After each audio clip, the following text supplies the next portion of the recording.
Okay, go. Magandang umaga po sa atin. Nandito po ako sa Barangay Santa Maria, Talimundok.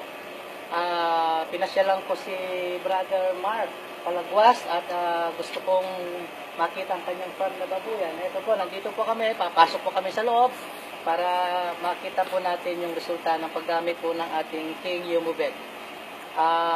Pwede natin makita, brother? Kaya? Ano, madam? Ito po yung kanyang mga baboy. Wow, grabe. Ayan. Ayan. Mga inahin ng baboy ni Brother Mark. Ito daw, yung mga itlog na malalaki sa ulong ikon. Barako.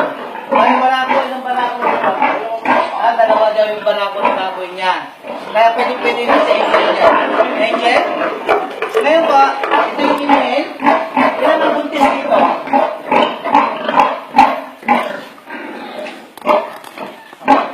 Yan po, na inahin na buntis. Sa palagay mo, sino ang ama? Hindi, biro lang. Nabuntis po yung baboy niya, 10, manganganak po. Kailan sa palagay mo manganganak yung baboy niya? Next month po daw, panganganak ng baboy niya. By next month, sabay-sabay siguro, no? Tigpo 1 week lang po yung... Tigpo 1 week lang daw po ang palugit at manganganak na po yung kanyang mga inahing baboy. Sa isang baboy, sa palagay mo, ilan yung biik niya na nag-produce niya? Oo. Saan po ba? Saan po? Ang kanyang baboy, pag nanganak, dati is 8, 9, or 10 pieces ang bawat inahin.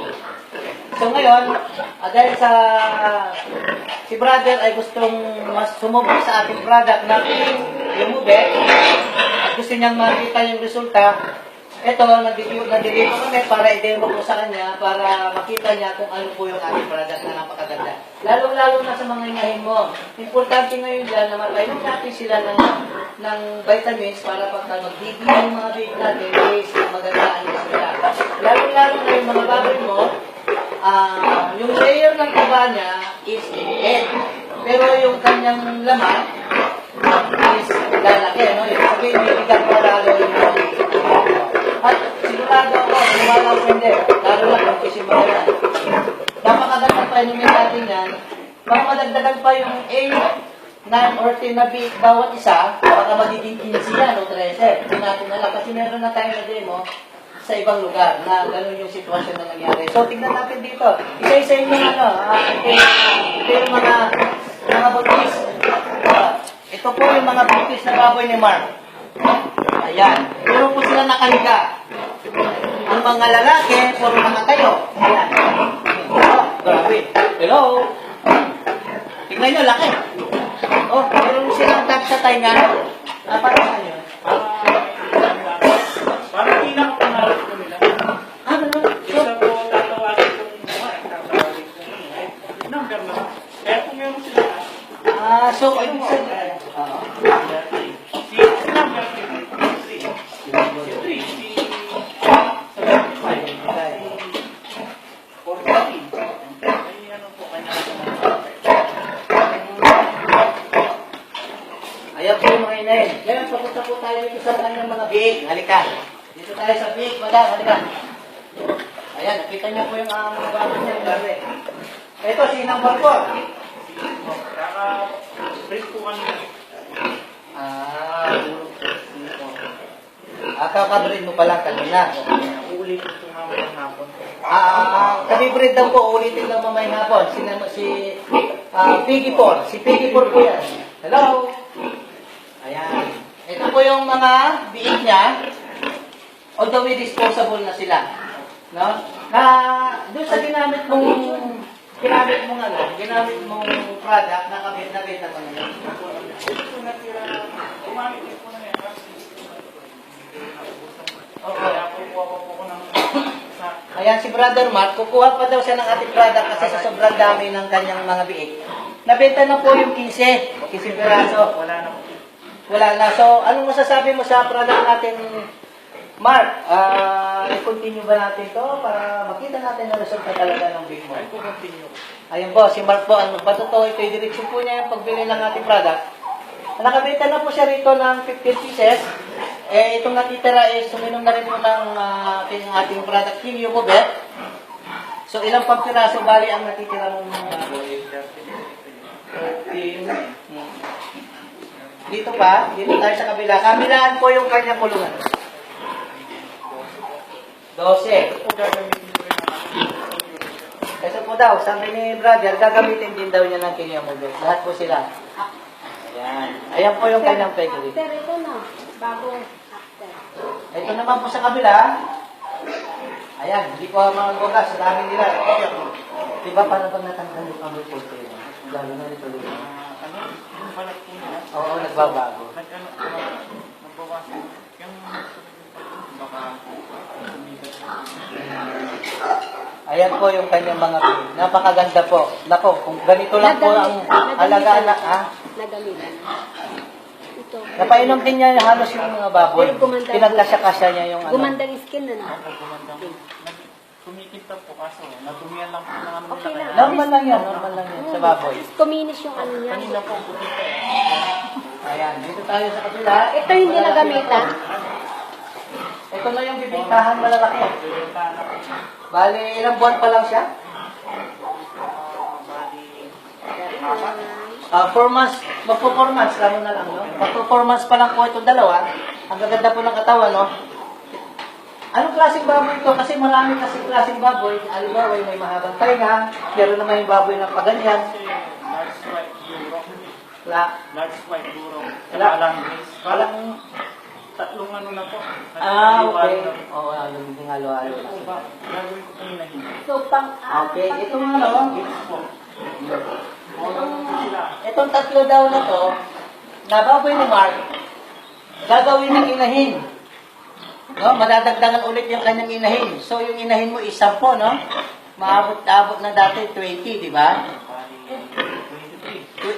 23 na yung magiging inahin niya. No, ito tayo. Dito pa tayo dito.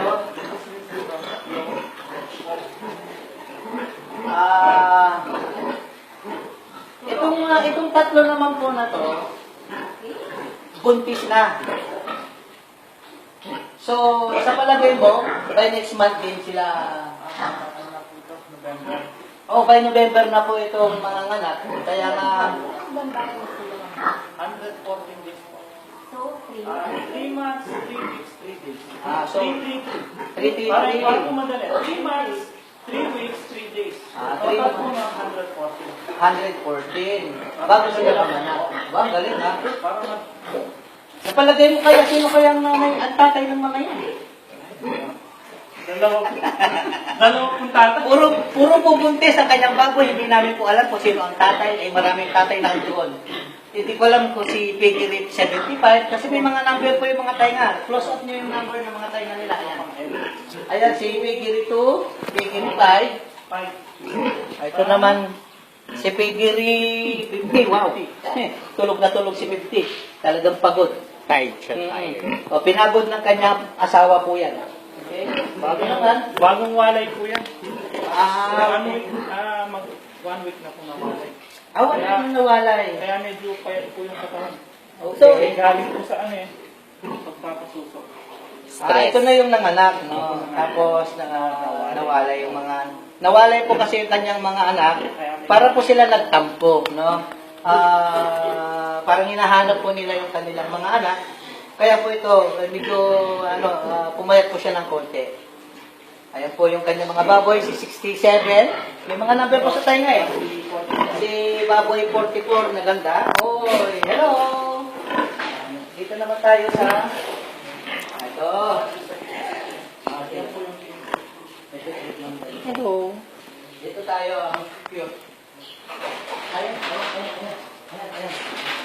Ayan. Nandito po tayo ngayon sa, ang pangalan dito naman sa Parwi? Okay, ito po yung sinatawag. Nursery yan, nursery. Kung paano po, yung kanya pong mga biik, at ito po yung nanay nila, at kasakit pa itong nanay nila, tsaka yung biik. So, kailangan natin po talagang i-continue natin itong ating senior movement dito. Ayan po yung mga anak niya. Okay, Ito po kasi hindi naka-inak na ito po hindi. Oh, kaya ganun po yung ano ko. Papalakasin ko. Ilan na ako sa Isa lang muna. Kasi 1 gram na po yun. Oo, marami na. Isang dalawang na ganyan. Hindi, mas maganda yung meron. Mas maganda kasi meron siyang ano, reserva. Oo. 295 lang. Okay. Basta tanda natin, brother, 200 liters ang tubig niya, no? Lagyan natin ang tubig mo. At check mo na siya mabuti. Ang gawin mo, takpan mo. Oo, wala yan, hindi siya nadudumihan. Papainom natin dyan sa mga baboy o ihalo natin sa mix. Sa susunod na babalik ako, next week, halimbawa, pukuha tayo ng product, is samahan kitang mag-mix, no? Para makita natin yung, ilagay natin maayos yung ating ano. Pwede na natin ilagay sa pagkain, pero mas maganda na sa inumin. Ganun na rin yung impact eh, ang inumin. Or i-mix natin sa pagkain. Pwede yun.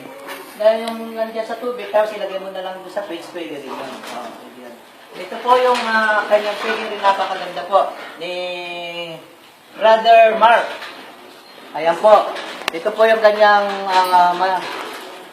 sa Parque Santa Maria, Kalimundok. At dinala po kami dito ni Brother Mark. Dapat ma-update na siya ng tapos mo para Ayan po. Papalabas na po kami. Nakita na po natin yung ating product na napakaganda ang kanyang ginamit. Ngayon po ang ating brother is pusa na po siya ulit na kukuha ng ating product natin yung mobile. Palakpakan po natin si Brother Mark. Mark, no? Thank you very much sa kunti kabala po sa amin. Pinakita mo po sa amin yung farm ng inyong babuyan. Napakaganda. Ituloy lang natin.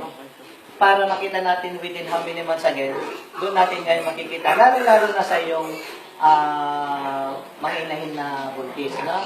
Okay. Bye-bye, madam! ito ba yung ibubuntes? Oh, before and after. Wala kang dala dyan? Ay, may milking humos. Pwede rin naman. Ayan po. Ayan, binibideo ni Angel Locsin ang ating mga babuyan. Pabalik kami sa labas. Masyado yung kasing zoom na yun eh. Kay Manayag. Ay, pag kinasal kami ulit, ipapigil ng bago. Hindi kita makakasalan. Ayan,